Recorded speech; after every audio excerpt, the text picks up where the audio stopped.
Hello everyone, this is me, Chani. Paano nga ba kumuha ng appointment sa German Embassy Manila? First step, i-type lang po sa inyong browser ang manila.diplo.de at kapag kayo ay nasa official page ng German Embassy ay hanapin ang visa. Ito po. Depende po kung anong klase ang visa na a-applyan ninyo, ang appointment na kukunin ninyo.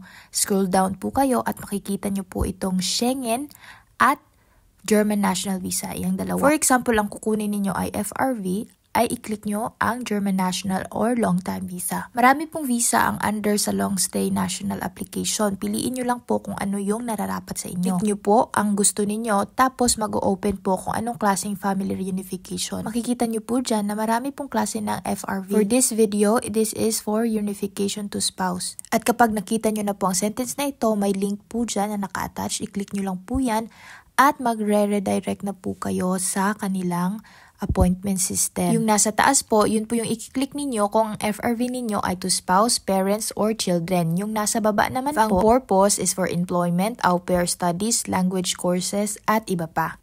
I-click lang po ang continue, tapos ayan po, another continue, at sagutan lang po ang code na ibinibigay nila. Make sure you type the correct letters and numbers that you will see po.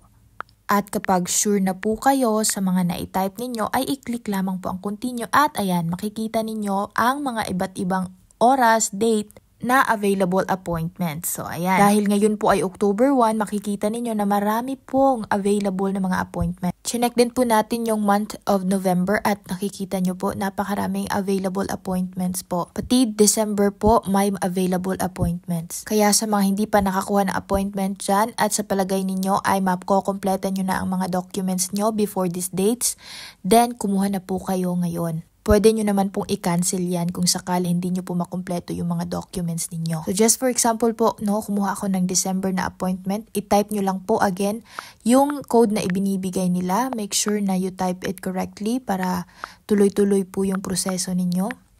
Kinuha ko po yung last date ng December. For example lang po ito. So ayan. Available po itong 8 AM to 8:30 kaya i-clinic ko po iyan.